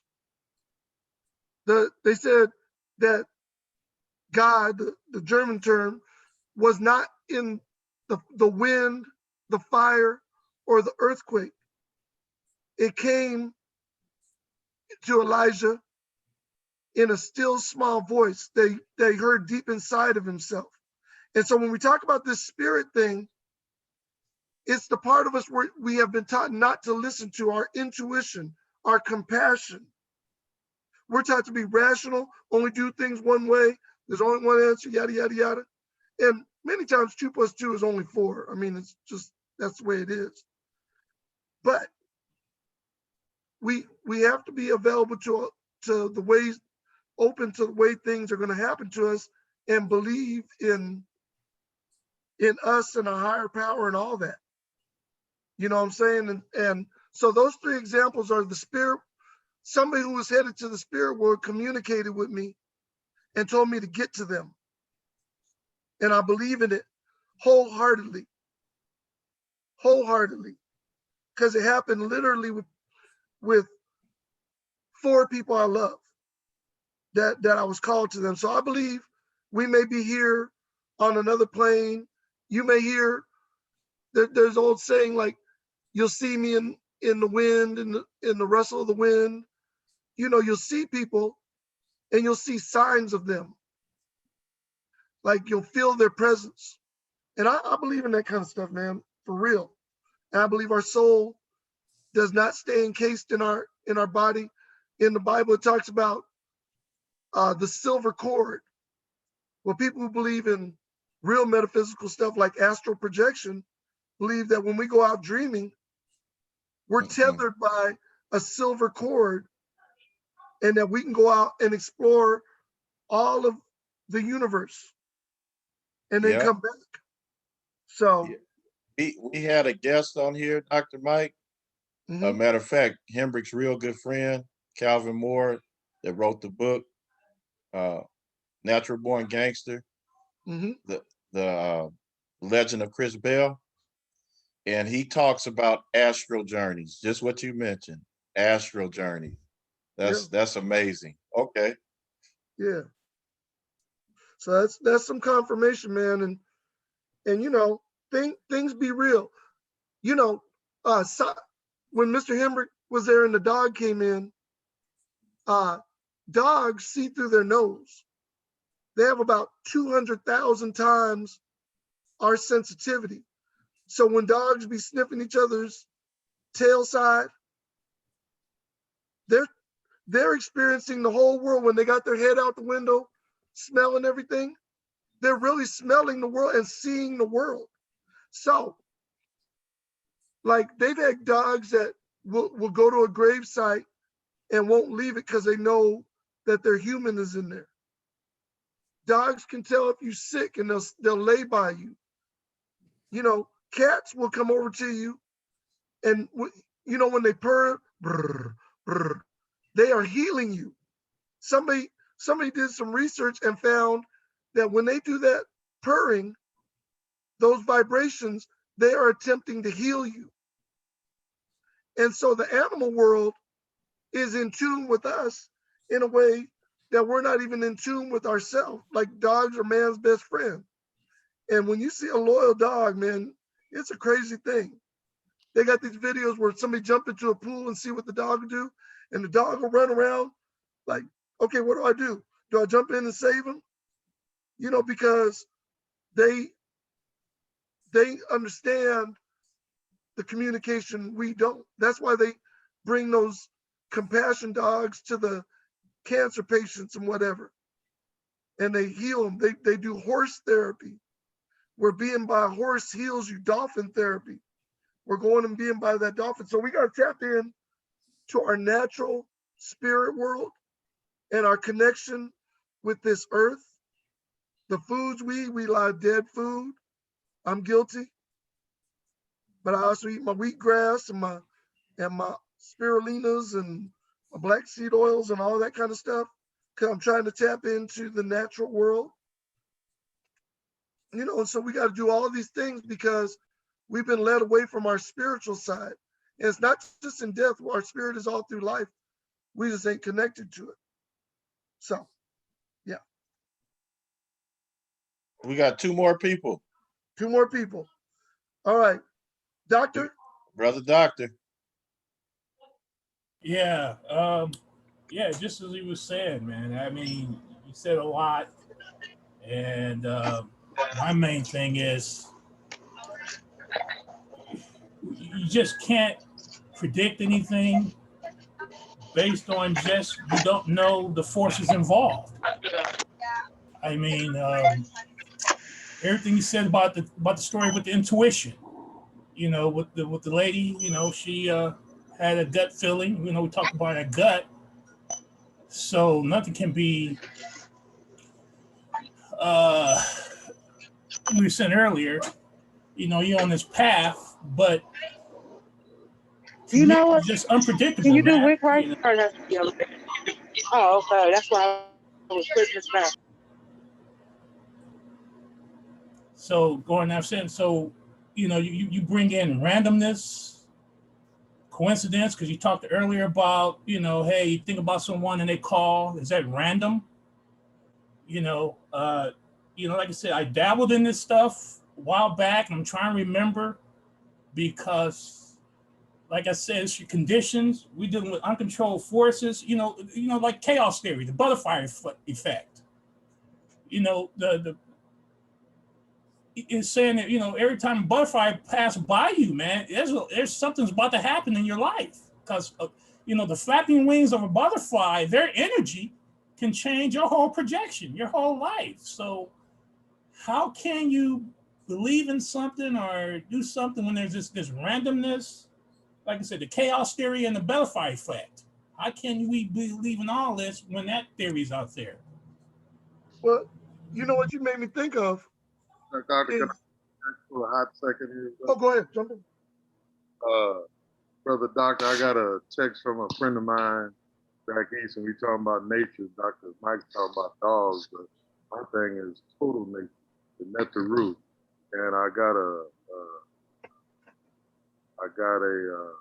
text from a buddy, conscious brother back on the East Coast, and it was by a Canadian metaphysicist, white dude, by the way. Yeah, this is Dr. Palm. He went through with the God thing, German and all of that. But it said that man is the most insane species. He worships a God that he cannot see, and he destroys the nature that he sees every day, not knowing that the nature that he's destroying is the God that he's worshiping. Which I thought was profound. I shared it with a lot of brothers. Dr. Palm and took me on the word God, that's a German word and all of that. But I thought it was still a profound statement that nature's it, and we as people need to have a commune with nature every day. Thinking back on reading what the memoirs of George Washington Carver did all. Yes. And he would be up at the crack of dawn, walking through the woods as the sunshine would hit on his pineal gland. And he said he would just pick up plants and it would come to him what the medical use for it was. And I remember at Centennial, I had a class and I was teaching my students about the pineal gland and the sun rising. I got a lot of complaints from parents, but I had a whole class standing out there in their pajamas at the crack of dawn, letting the pineal gland hit on that, letting the sun hit on that gland and see what it did for him. And a whole lot of those kids turned their lives around just from getting a little bits of information that I gave them. And a lot of them took it and ran with it, whatnot. But anyway, that's all I just, sorry for breaking in, but I had to. No, Brother Hendrick, you got to say that again. Say that again, man. Which part? The part about the saying the guy had said. Man is the most insane species. He worships a God that he cannot see, and he destroys the nature that he can see, not knowing that the nature that he's destroying is the God that he's worshiping. That's excellent. That is excellent. Yes. Profound. Yes. And let me say this, man. When you were saying that, I was like, George Washington Carver said he talked to the plants, and the plants told him their secrets. And man, that's no joke. But you have to think, like, every culture, and even to today, oh, what a beautiful sunrise, or we're gonna have a beautiful sunset. Why are we so attracted to the sun doing that? Because we know that's where you get it. In Egypt, the god Thoth, the deity Thoth, had two manifestations. One as an ibis, and one as a baboon. And the baboon was the sun rising, and the shrieking of the baboons would alert the sun rising, and the ibis was the sun setting. So you have this quote unquote God, manifesting in two forms to reflect. And then the highest form, the God you can't look at, is, I guess Hendrick would say, Heru, the falcon God. But that's a whole other level. But sunrise and sunset are the times, and most of us, I've been talking to these kids, they go to bed 2 a.m. They all the way off, and they're out of touch with the sun and their rhythm. They're on these games. They ain't going outside. They ain't in touch with nature. I told them, man, go stand in your bare feet in the grass and ground with the earth. Feel that grass in between your toes. Used to be we go out and play, man. We connect to nature. Now we got our Jordans on. We don't want to get them creased. We don't, we don't want to get them dirty and scuffed, so we won't go near the grass. But we do not. Okay. Let me say this, and then we'll hit the last one. There's a psychologist who talked about people can be biophilious or necrophilious. A biophile is a lover of life. A necrophile is a lover of things that are dead. Mm. So you think somebody who's all into technology, who can stay in their room and they would rather talk to somebody online and have an actual conversation and engage with somebody? They're proud of their $1,000 iPhone. Kids will say, my iPhone is my life. But your friend who you're texting is sitting right next to you. But we're disconnected from ourselves and each other. The more technology we have, it's actually worse for us now. In the pandemic, it was good that we could connect and escape isolation. But one thing I felt, man, and I'll just say this. The first time I went out maskless after 11 months, I went to this little spot on Crenshaw, and I walked in there and nobody had a mask on, and people were chilling. It was so beautiful. Everybody was in there just partying, eating, talking, no fear, no negativity. And then we just had our first softball game at the park the other day. It was so packed, and we were all just together. We were just, and that vibe of just being with the people was just liberating. I felt like I was finally free. And I think a lot of what's happened to us in the last year was to make us necrophiles by we can't control the situation, or we're scared to. But I'm just glad that we're asserting our freedom and living right now. So I'll leave the capstone to Brother Rob. Where's your energy going? Appreciate what Banath, I understand correctly. And then I want to say Sante Sana, which is thanks to your beautiful presentation and your deep in thought and deep vision. My whole energy is going towards struggle for mental, spiritual, and liberation for myself and the people. So I study, and my whole purpose of studying is to develop and enhance that energy, and hopefully that, it makes the world that we live in, regardless of the circumstances, one in which we understand that in order to be ourselves, we have to free ourselves. And so I look at the challenges of our ancient and prehistoric people who in the book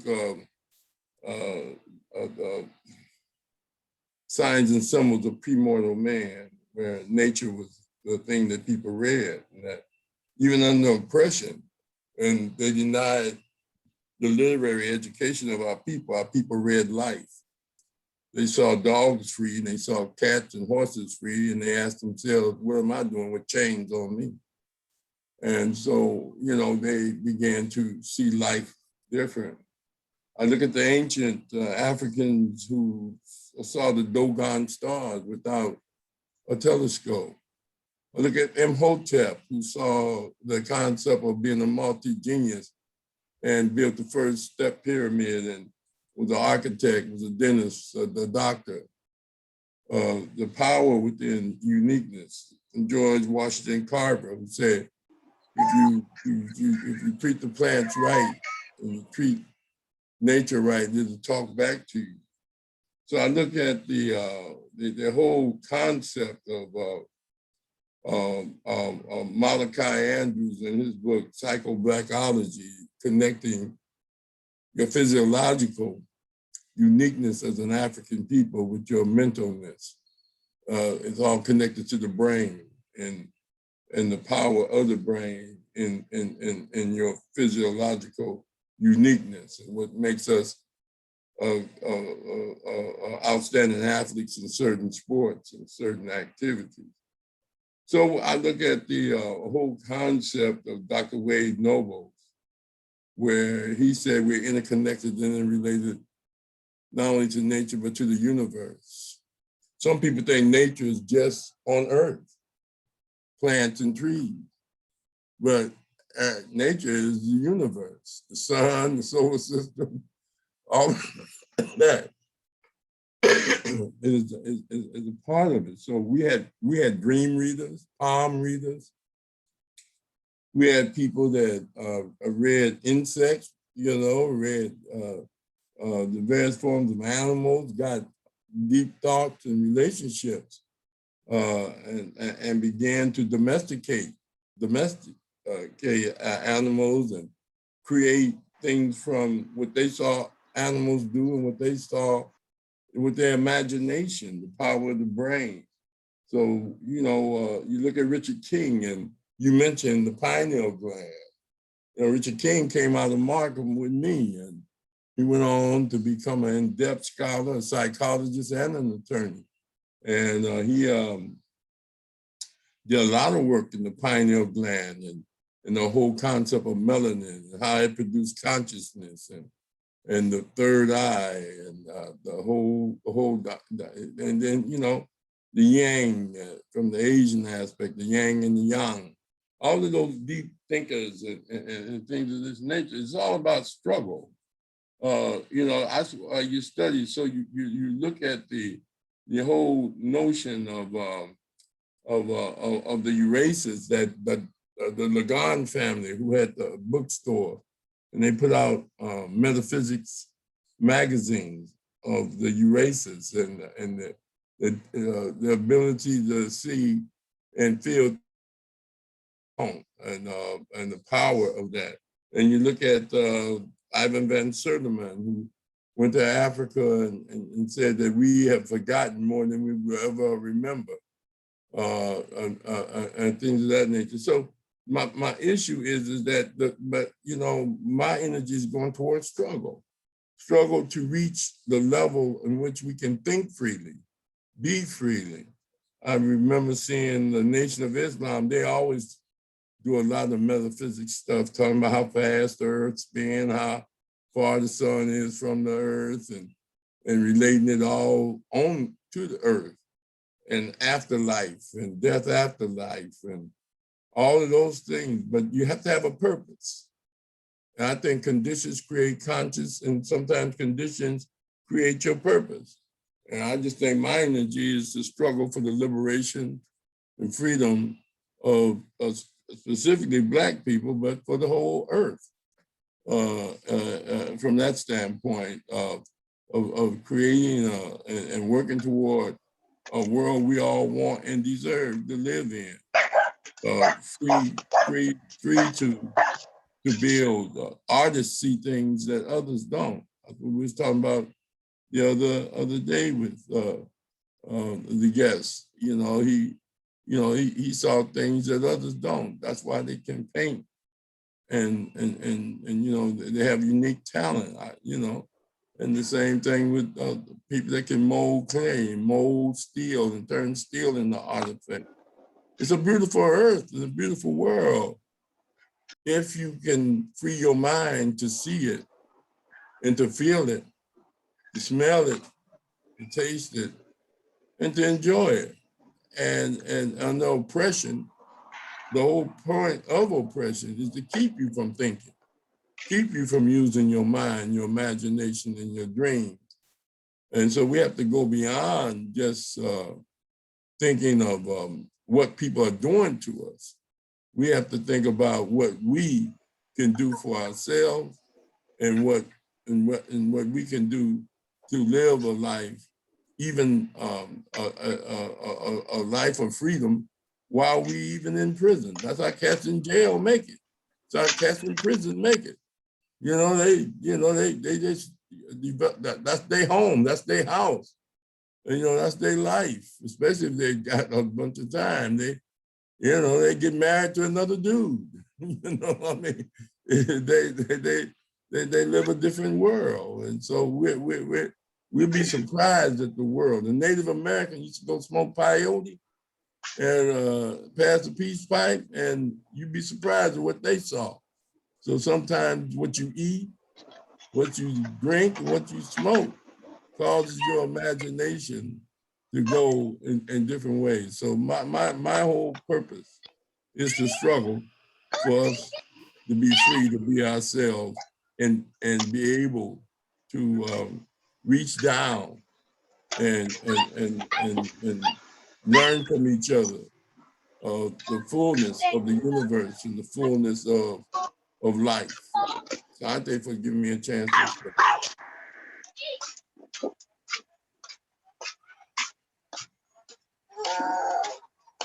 Hit that real quick, Mr. Moore. There's no. Okay, so and Professor Roth, thank you for being a prophetic teacher. I guess return the Asante Sana to you in that you encapsulated. You've heard these conversations. You know how to perfectly crystallize the vision. One thing that you made me think of was Moses, Martin Luther King, Jesus, and any number of prophets whose whole thing was, I'm not going to get there with you, but we as a people shall get there. And so they get to the mountaintop and they see the vision, they take the struggle back to the people. And that's probably the most powerful thing you can be, is not to be, to transcend your own stuff and to disperse yourself among the people. So I don't have to be worried about my next life or whatever. I'm worried about our life collectively. Very profound. I want to go back to Dr. Palm real quick. And he made me think of something. And it really kind of encapsulates the whole thing. We were talking about the Germanic statement of God. And it made me think of something I heard about the Jews. Now, real radical observant Jews will not even write the word God. They'll say anything but the name of God. And like that, not the tetragrammaton name, the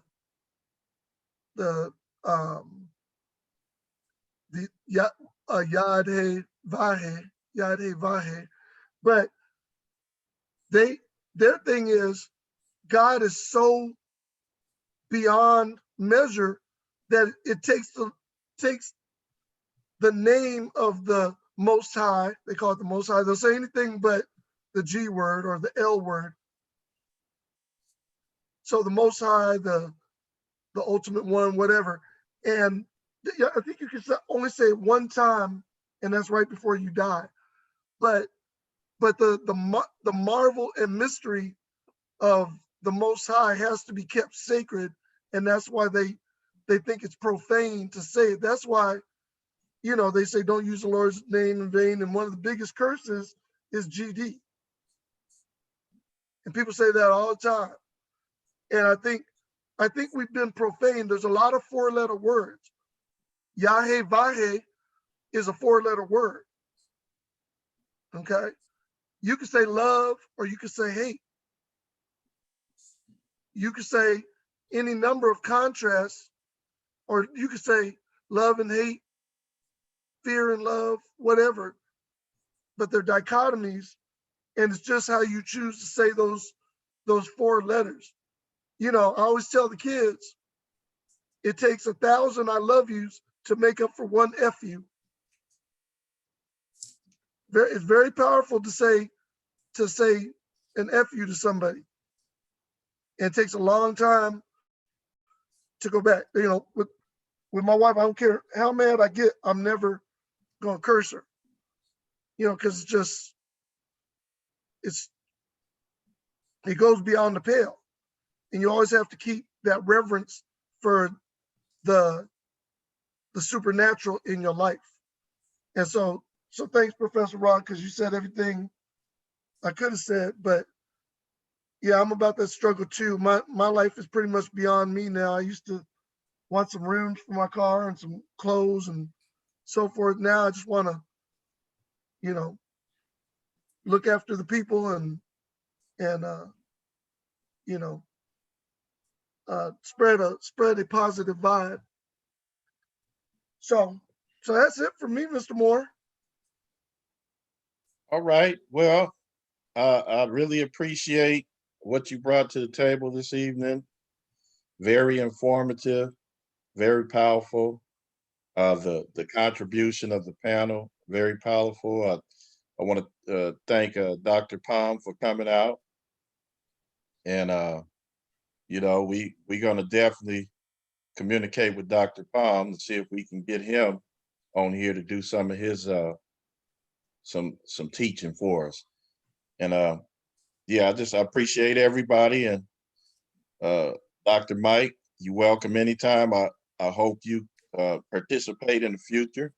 Mhm. Come by. You got Professor Amara and Brother Joe Hembrick. They be throwing down almost every Monday. So, Yes, sir. if you're not doing anything, come on by and make a contribution.